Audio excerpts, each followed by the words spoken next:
আসসালামু আলাইকুম। সবাইকে স্বাগত জানাচ্ছি। আমি নাসরুল ইসলাম তন্ময়। শুরুতে বিআরবি কেবল সংবাদ শিরোনাম। বাংলাদেশের সর্বশেষ গুরুত্বপূর্ণ আপডেট সংবাদে আপনাকে স্বাগত। শুরুতেই সংবাদ শিরোনাম, পরে বিস্তারিত। প্রথমে জানাবো, এক বছরের ব্যবধানে বিএনপির আয় বেড়েছে 14,55,00,000 টাকা। বাংলাদেশ জাতীয়তাবাদী দল বিএনপি 2024 সালের 1 জানুয়ারি থেকে 1 ডিসেম্বর পর্যন্ত অডিট রিপোর্টে নির্বাচন কমিশনে জমা দিয়েছে। এতে দেখা গেছে এক বছরের ব্যবধানে হঠাৎ করে বিএনপির আয় বেড়ে গেছে 14,55,14,691 টাকা। আজ বিএনপির জ্যেষ্ঠ যুগ্ম মহাসচিব রুহুল কবির রেজভির নেতৃত্বে প্রতিনিধি দল নির্বাচন কমিশন সচিব আক্তার আহমেদের কাছে দলের 2024 সালের আর্থিক হিসাব নিকাশের প্রতিবেদন জমা দেন। পরে রিজভি সাংবাদিকদের জানান, 2024 সালে বিএনপির মোট আয় 15,65,94,842 টাকা। একই বছর ব্যয় হয়েছে মাত্র 4,80,04,820 টাকা। এর আগে 2023 সালে বিএনপির আয় ছিল মাত্র 1,10,80,151 টাকা। ব্যয় হয়েছিল 3,65,23,970 টাকা। কিন্তু 2024 সালে শেখ হাসিনার পতনের পর হঠাৎ করে বিএনপির ব্যয় বেড়ে গিয়ে দেখা গেছে এখন প্রায় 15 কোটি হয়ে গেছে মাত্র এক বছরে। আর 2022 সালে দলটির আয় দেখায় 5,92,04,632 টাকা। ব্যয় করে 3,88,33,803 টাকা। নতুন হিসাব অনুযায়ী 2024 সালে বিএনপির নতুন আয় বেড়ে দাঁড়িয়েছে 10,85,90,019 টাকা। 10 ঘন্টার যুদ্ধবিরতি ঘোষণা, এরপরই নিহত 15 জন ফিলিস্তিনি। অবরুদ্ধ গাজা ভূখণ্ডে ভয়াবহ যুদ্ধ, দুর্ভিক্ষ ও মানবিক বিপর্যয়ের মধ্যে ইসরায়েল ঘোষণা দিয়েছে 10 ঘন্টার কৌশলগত বিরতি। এটি প্রতিদিন সকাল 10টা থেকে রাত 8টা পর্যন্ত কার্যকর থাকবে বলে জানিয়েছে আল জাজিরা। এরপর জানাবো, গাজায় মায়ের কোলে 5 মাসের শিশুর মর্মান্তিক মৃত্যু, দুর্ভিক্ষে ভয় অবস্থা। গাজায় শিশু মৃত্যুর হার অসহনীয়। গাজার দক্ষিণাঞ্চলে ভয়াবহ খাদ্য সংকট। 5 মাস বয়সী ফিলিস্তিনি শিশু জয়নাব আবু হালিব আজ মায়ের কোলে নির্মমভাবে মৃত্যু হয়েছে। মারাত্মক অপুষ্টিতে ভুগছিলেন জয়নাব। তাকে হাসপাতালে নেয়ার পথে দীর্ঘ পথ হেঁটে পাড়ি দিচ্ছিলেন তার মা। পথেই তার মৃত্যু হয়েছে না খেতে পেয়ে। এদিকে রাশিয়ার সঙ্গে পারমাণবিক অস্ত্র নিয়ন্ত্রণ চুক্তি বহাল রাখতে চায় ট্রাম্প। মার্কিন প্রেসিডেন্ট ডোনাল্ড ট্রাম্প সম্প্রতি জানিয়েছেন, তিনি 2010 সালে স্বাক্ষরিত যুক্তরাষ্ট্র ও রাশিয়ার মধ্যে কৌশলগত পারমাণবিক অস্ত্র সীমাবদ্ধ রাখার চুক্তি নিউ স্টার্ট বহাল থাকুক। সম্প্রতি স্কটল্যান্ড সফরের সময় সাংবাদিকদের তিনি এই কথা জানিয়েছেন। এই চুক্তির ফলে পুরো বিশ্ব আবারও ভয়াবহ বিপদের মধ্যে পড়তে পারে। এদিকে জুলাই সনদের খসড়া সোমবারের মধ্যে সব দলগুলোর কাছে পাঠানো হবে বললেন আলী রিয়াজ।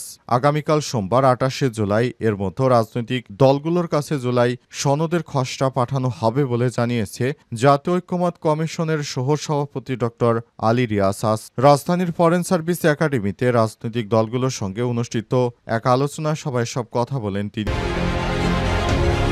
জাতীয়তাবাদী দল বিএনপি 2024 সালের 1 জানুয়ারি থেকে 1 ডিসেম্বর পর্যন্ত অডিট রিপোর্টে নির্বাচন কমিশনে জমা দিয়েছে। এতে দেখা গেছে এক বছরের ব্যবধানে হঠাৎ করে বিএনপির আয় বেড়ে গেছে 14,55,14,691 টাকা।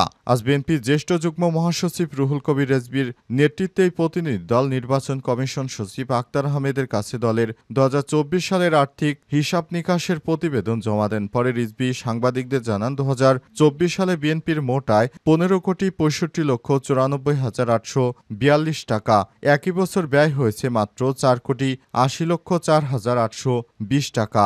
এর আগে 2023 সালে বিএনপির আয় ছিল মাত্র 1,10,80,151 টাকা। ব্যয় হয়েছিল 3,65,23,970 টাকা। কিন্তু 2024 সালে শেখ হাসিনার পতনের পর হঠাৎ করে বিএনপির ব্যয় বেড়ে গিয়ে দেখা গেছে এখন প্রায় 15 কোটি হয়ে গেছে মাত্র এক বছরে। আর 2022 সালে দলটির আয় দেখায় 5,92,04,632 টাকা। ব্যয় করে 3,88,33,803 টাকা। নতুন হিসাব অনুযায়ী 2024 সালে বিএনপির নতুন আয় বেড়ে দাঁড়িয়েছে 10,85,90,019 টাকা। প্রতিবছর জুলাইয়ের মধ্যে আগের বছরের আর্থিক লেনদেনের হিসাব জমা দেওয়ার বাধ্যবাধকতা রয়েছে নিবন্ধিত রাজনৈতিক দলগুলোর জন্য। দলগুলোর এই হিসাব হিসাব স্বীকৃত স্টার্ট অ্যাকাউন্টিং ও প্রতিষ্ঠানের অ্যাকাউন্টিং বিভাগ থেকে নির্ধারণ করা হয়। এবছরও বিএনপির এই ধরনের নিয়মগুলো ফলো করা হয়েছে। তবে হঠাৎ করে বিএনপি ফুলে ফেঁপে এখন আগের থেকে অনেক বেশি টাকার মালিক হয়ে গেল। গাজায় 10 ঘণ্টা যুদ্ধবিরতি ঘোষণা, এরপরই নিহত 15 ফিলিস্তিনি। অবরুদ্ধ গাজা ভূখণ্ডে ভয়াবহ যুদ্ধ, দুর্ভিক্ষ ও মানবিক বিপর্যয়ের মধ্যে ইসরায়েল ঘোষণা দিয়েছে 10 ঘণ্টার কৌশলগত বিরতি। এটি প্রতিদিন সকাল 10টা থেকে রাত 8টা পর্যন্ত আল মাওয়াশি, দেইর আল বালা এবং গাজা সিটির নির্দিষ্ট এলাকায় কার্যকর থাকবে। এমন পদক্ষেপের উদ্দেশ্য হিসেবে বলা হয়েছে মানবিক সহায়তা পৌঁছাতে সহায়ক পরিবেশ সৃষ্টি করা। তবে বিরতি ঘোষণার পরপরই 27 জুলাই ভোর থেকে ইসরায়েলি বাহিনীর হামলায় নতুন করে 15 জন ফিলিস্তিনি নিহত হয়েছে। ইহুদিবাদী ইসরায়েল এখনও নির্বিচারে গাজায় হামলা চালিয়ে যাচ্ছে, যাদের মধ্যে নারী ও শিশু রয়েছে। এর আগের দিন ইসরায়েলি হামলায় প্রাণ হারিয়েছে 71 জন, যাদের মধ্যে 42 জন ছিলেন ত্রাণের আশায় জড়ো হওয়া অসহায় মানুষ। খবর আল জাজিরার। গাজার পরিস্থিতি এমন ভয়াবহ রূপ নিয়েছে যে আজ 5 মাস বয়সী শিশু জয়নাব তার মায়ের কোলে মারা যায়, মারাত্মক অপুষ্টিতে ভুগে। এদিন আরও 5 জন ফিলিস্তিনি নাগরিক ক্ষুধার কারণে মৃত্যুবরণ করেছে বলে জানিয়েছে গাজার স্বাস্থ্য মন্ত্রণালয়। গাজা এখন কার্যত এক মানবসৃষ্ট দুর্ভিক্ষের কেন্দ্রস্থলে পরিণত হয়েছে, যেখানে সাহায্য আটকে আছে সীমান্তে, আর ভেতরে বেঁচে থাকার লড়াইয়ের নিঃশেষ হয়ে যাচ্ছে হাজার হাজার মানুষ। অবস্থায় ইহুদিবাদী ইসরায়েল গাজায় কোনোভাবেই ত্রাণ সহায়তা পৌঁছাতে দিচ্ছে না। নতুন করে কয়েকটি মুসলিম রাষ্ট্র গাজায় ত্রাণ সহায়তা দিতে চেয়েছিল, তবে সে বিষয়টি এখনও ধোঁয়াশা রয়ে গেছে। গাজায় মায়ের কোলে 5 মাসের শিশুর নির্মম মৃত্যু, দুর্ভিক্ষ বেড়েই চলেছে শিশু মৃত্যুর হার। গাজার দক্ষিণ অঞ্চলে ভয়াবহ খাদ্য সংকটে 5 মাস বয়সী ফিলিস্তিনি শিশু জয়নাব আবু হালিব আজ মায়ের কোলে প্রাণ হারিয়েছে। মারাত্মক অপুষ্টিতে ভুগছিল জয়নাব। তাকে হাসপাতালে নেয়ার পথে হেঁটে দীর্ঘ পথ পাড়ি দিচ্ছিলেন মা ইসআরা আবু হালিব, কিন্তু মাঝপথে শিশুটি খাদ্যের অভাবে মারা গেছে। অবস্থায় গাজায় কোনোভাবেই আর আগের মতো সাধারণ মানুষজন থাকতে পারছে না। অবস্থায় ইহুদিবাদী ইসরায়েল গাজায় নির্বিচারে হামলা অব্যাহত রেখেছে। তারা প্রতিদিন গাজায় নিরীহ মানুষদেরকে হামলা করে তারপর সবকিছু ধ্বংস করে দিচ্ছে। অবস্থায় ফিলিস্তিনের সাধারণ মানুষ পালাবে কোথায়? তাদের পালানোর কোনো আর জায়গা অবশিষ্ট নেই। প্রতিদিন সেখানে নির্বিচারে মানুষদেরকে হত্যা করা হচ্ছে। এটি কোনোভাবেই গ্রহণযোগ্য নয়। ক্ষুধা জ্বালায় ফিলিস্তিনিরা পুরো এলাকা চষে বেড়াচ্ছে, কিন্তু তারা খাওয়ার মতো কোনো কিছুই পাচ্ছে না। তাদেরকে সরাসরি হত্যা করছে ইহুদিবাদী ইসরায়েলের সেনারা। তারা প্রতিদিন গাজায় নির্বিচারে মানুষ মেরে উল্লাস করছে।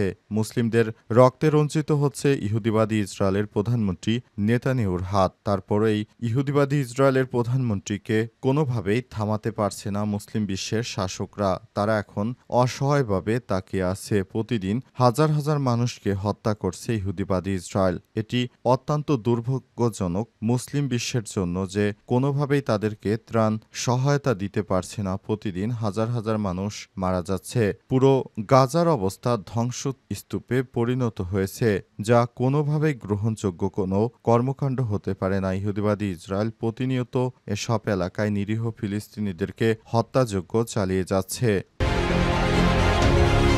রাশিয়ার সঙ্গে পারমাণবিক অস্ত্র নিয়ন্ত্রণ চুক্তি বহাল রাখতে চায় ডোনাল্ড ট্রাম্প। মার্কিন প্রেসিডেন্ট ডোনাল্ড ট্রাম্প সম্প্রতি জানিয়েছেন তিনি চান 2010 সালে স্বাক্ষরিত যুক্তরাষ্ট্র ও রাশিয়ার মধ্যে কৌশলগত পারমাণবিক অস্ত্র সীমাবদ্ধ রাখার চুক্তি নিউ স্টার্ট বহাল থাকুক। সম্প্রতি স্কটল্যান্ড সফরের সময় সাংবাদিকদের তিনি বলেছেন, এটা এমন একটা চুক্তি যেটার মেয়াদ ফুরিয়ে যা আপনি চাইবেন না। আমরা এটা নিয়ে কাজ শুরু করেছি। খবর রয়টার্সের। 2021 সালের সাবেক প্রেসিডেন্ট জো বাইডেন এবং রুশ প্রেসিডেন্ট ভ্লাদিমির পুতিন মিলে চুক্তিটি 5 বছরের জন্য নবায়ন করেছিল, যা 2026 সালের 5 ফেব্রুয়ারি শেষ হবে।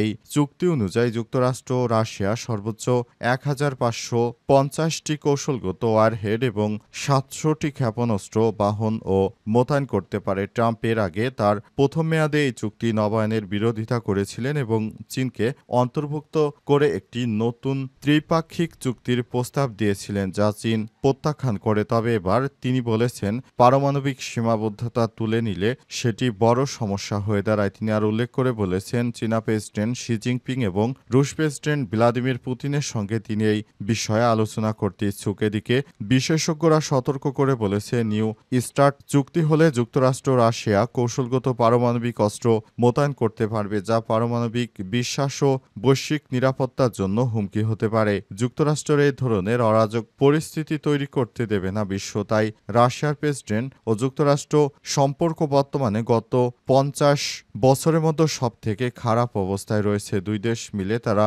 নতুন কিছু করতে চাচ্ছে, আর এতে হুমকির মুখে পড়তে যাচ্ছে বিশ্ব। ইহুদিবাদী ইসরায়েলকে সমর্থন দিয়ে দিয়ে পুরো রাশিয়া এই সিস্টেমটিকে খুবই খারাপ পর্যায়ে নিয়ে এসেছে, যা অত্যন্ত দুর্ভাগ্যজনক একটি ব্যাপারে পরিণত হয়েছে।